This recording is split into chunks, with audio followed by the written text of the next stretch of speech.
बिस्मिल्लाहिर्रहमानिर्रहीम। अस्सलाम वालेकुम नाज़रीन, कई दिनों की तातील के बाद मैं अपना वीलॉग दोबारा से कर रहा हूँ। और असल में कई दोस्तों के, बड़े अच्छे दोस्तों के फ़ोन भी आए, हाल भी मेरा पूछते रहे, और इंग्लैंड से, जर्मनी से, कनाडा से, पाकिस्तान से सभी लोगों ने मुझे अपनी दुआओं में भी याद रखा। कुछ थोड़ी सी मेरे लिए कुछ ऐसे इश्यूज थे जिसलिए मुझे टाइम भी नहीं मिल रहा था। फिर पाकिस्तान के हालात जिस किस्म के थे, हर आदमी अब वैसे भी आगाह है तमाम खबरों से। जो कुछ हो रहा है नहायत अफसोसनाक हो रहा है, और एक के बाद एक तकलीफ दे सूरत हाल पैदा हो रही है। जो तकलीफ़ें हैं वो तो आती हैं कुछ अच्छाई के लिए भी, बाज़ दफ़ा सबक देने के लिए भी आती हैं। कि कुछ ऐसी तकलीफ़ें आई कि जैसे कि पीटीआई पे तकलीफ़ें आई। काश कि पीटीआई आज भी उन चीज़ों पे अमल करे और समझ जाए कि ये तकलीफ़ें जो हमें आई हैं ये किस वजह से आई हैं, क्या वजूहात थी जो तकलीफ़ें आई एक के बाद एक आई। बाज़ दफ़ा ऐसा होता है कि इंसान कहता है मैंने तो ये गलती की कोई नहीं, उस गलती को वो उस गलती के ऊपर ही सोचता रहता है, लेकिन गलती कोई और की होती है जिसकी सज़ाएँ जो सी हैं आपको मिल रही होती हैं। और वो सज़ाएँ इतनी भयानक होती हैं कि जिसका जिसका इख्तिताम जो है इतना आसानी से नहीं होता, बहुत मुश्किलात में जाकर उसका इख्तिताम होता है। अफसोस कि मुझे वो है कि पीटीआई के साथ जिन लोगों ने पीटीआई को मुश्किलात में डाला, जिन जिन लोगों ने इनका, वो आज भी पीटीआई के अंदर ही घुसे हुए हैं। जब से इमरान खान साहब जेल में हैं, इमरान खान साहब बेशक बिल्कुल फेयर हैं, वो मुल्क के लिए भी, मुल्क के साथ भी, और आवाम के साथ भी फेयर हैं, और सबके साथ। और उन्होंने उनके ऊपर, मैं नो डाउट कि जो केसेस उनके ऊपर हुए हैं, जिनमें उनको सज़ाएं दी गई हैं, नहायत तकलीफ दह सज़ाएँ हैं, जिन सज़ाओं का कोई कोई वजूद नहीं है कि उनको सज़ाएं दी जाती। वो बिल्कुल इस किस्म की सज़ाएँ, तोशा खाने की सज़ा जो सी है वो एक मज़ा का केस है। आप इद्दत वाला मसले को जो है आपने एक एक इस्लामिक निज़ाम कानून को, जो इस्लामी तारीख़ है उसको आपने बदल के रख दिया, और जो हदीसें हैं उसके उसके ख़िलाफ़ आप गए हैं सिर्फ़ और सिर्फ एक शख्स को सज़ा देने के लिए। और सज़ा भी क्या, कि इतनी बुरी सज़ा कि सज़ाए मौत की तरह 14-14 साल कैद दे रहे हैं। यानी कि उनके पास सालों की इतनी गुंजाइश है कि उन्होंने कहा जिस इस बंदा इसमें फंसा हुआ है, जितनी भी सज़ाएं दे सकते हैं दे दें। और अब वो जज जिनके ऊपर आदमी, आप कहते हैं ना कि इनको देख के शर्माए यहूद, वो वाली हिसाब है इनका। पर उन्होंने सज़ाएं दी उनको, अभी मज़ीद सज़ाएं देने की सोच रहे हैं।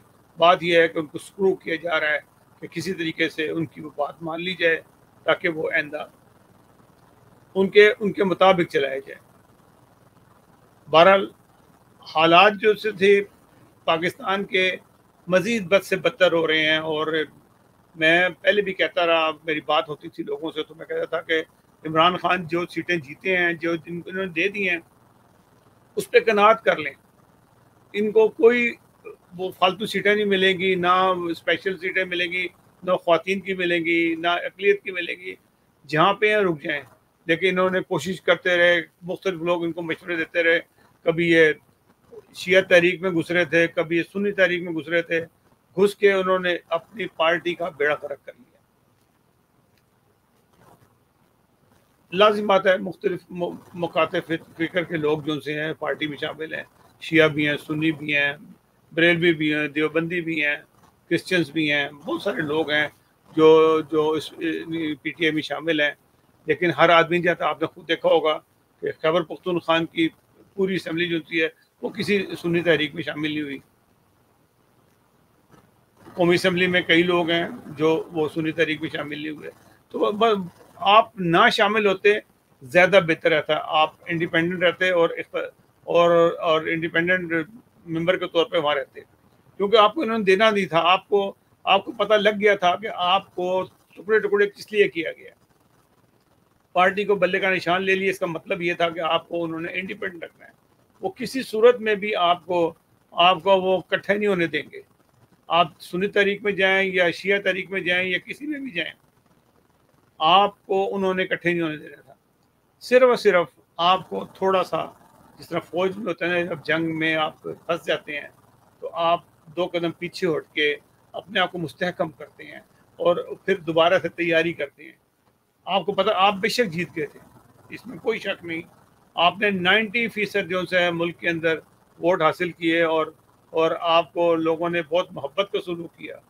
لوگوں کا کوئی قصور نہیں ہے، جن کا قصور ہے سب وہ اس کو جانتے ہیں. آپ اسی پہ قناعت کرتے، پیچھے ہو جاتے، ایک دفعہ سسٹم میں شامل ہو جاتے.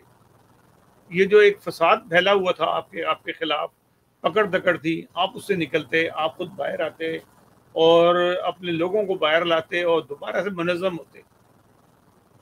وہی قومیں ہمیشہ ہمیشہ جیتتی ہیں اور کامیاب ہوتی ہیں کہ وہ جو لوگ اپنے آپ کو منظم کرتے ہیں. اور آپ، وہ ناکامی نہیں تھی آپ کی، وہ جیت تھی. آپ دوبارہ سے آپ کو پتہ لگ گیا تھا، اور لوگ دنیا کو بھی پتہ لگ گیا، دنیا کو بھی پتہ لگ گیا کہ آپ جیتے ہوئے ہیں. جس طرح کہ اب 20 تاریخ کو امریکہ میں جو ہیئرنگ ہو رہی ہے، اس ہیئرنگ میں بہت ساری چیزیں پتہ لگیں گی. ٹھیک ہے، پی ٹی آئی کے جو لوگوں نے کافی محنت کی اس کے اندر، اور اسحاق ڈار صاحب بھی جائیں گے، ہو سکتا ہے ان کو بلا لیا جائے. اس ہیئرنگ میں بھی کافی چیزیں سامنے آئیں گی، اور اس وقت آپ کو پتہ لگے گا کہ امریکہ کا جو اصل جھکاؤ ہے کس طرف ہے، ان کرپٹ عناصر کی طرف ہے یا انصاف کے اوپر مبنی ہے. یہ چیزیں ساری کی ساری آپ کو 20 تاریخ کے بعد پتہ لگیں گی. اور پھر اس کے بعد جو خبریں شروع ہوں گی 20 کے بعد ہی شروع ہوں گی، جس سے پاکستان کے اندر جو تبدیلی آئے گی اس کو بھی آپ دیکھیں گے. حالات کو، پاکستان کے اندر جو حالات ہیں، جس قسم کی حکومت، اس کیئر ٹیکر حکومت تھی یا موجودہ حکومت ہے، ایک ہی تسلسل ہے.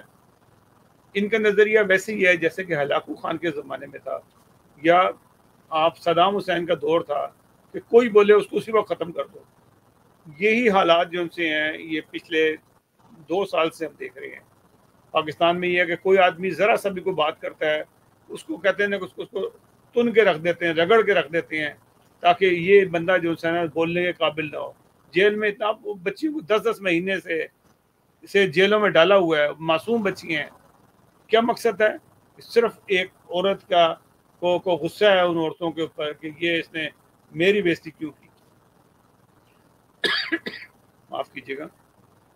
تو یہ حالات پاکستان کے ہیں، اور پاکستان کے حالات اتنی جلدی ٹھیک ہونے والے نہیں ہیں، کیونکہ ان کو حوصلہ دینے والے جو لوگ ہیں وہ بہت طاقتور ہیں، جنہوں نے ان کو سنبھالا ہوا ہے. نہیں تو ان کی اپنی ذاتی کوئی حیثیت نہیں. یہ تو الیکشن ہار چکے تھے. اب جو کچھ سامنے ہوگا، صبر سے، سکون سے اور سے ہوگا. اور اگر آپ مذہبی کارڈ کے استعمال کرتے رہیں گے مسلسل، آپ کو میں یقین کراؤں کہ آپ ہمیشہ ناکام و نامراد رہیں گے. یہ جو لوگ آپ کو مذہب کے نام کے اوپر گھسیٹ کے کمپیوٹر لے جاتے ہیں، ان سے بچیں. اپنی پارٹی کو ایک سیکولر پارٹی بنائیں اور اسے اپنے آپ کو مضبوط کریں. میں سمجھتا ہوں کہ آپ سے بہت زیادہ بہتر جو پالیسی رہی وہ پیپلز پارٹی کی رہی، جو کم از کم مذہبی گروپوں میں شامل نہیں ہوئے اور اپنا علاقہ جیسے بھی وہ جیتے ہیں. مجھے پتا ہے کہ وہ جس طرح سے جیتے ہیں، لیکن وہ پھر بھی آپ سے زیادہ عقل مند رہے ہر کام کے اندر. وہ ادھر سے بھی فائدہ اٹھایا، انہوں نے سے بھی اٹھایا، اور وہ نکل گئے. آپ بھی اب اپنے آپ کو اس لیول پہ لے کے آئیں کہ عقل سے کام لیں. وہ جو گروپ ہیں جو آپ کو مذہب پہ گھساتے ہیں، کبھی تک آپ ایک منشور بنائیں، اس پہ قائم رہیں. اب روز روز مت بدلیں. سب سے بڑی بات ہے کہ جب آپ جو لوگ مذہب کو سیاست میں استعمال کرتے ہیں اور آپ تاریخ اٹھا کے دیکھ رہے ہیں، وہ کبھی کامیاب نہیں ہوئے.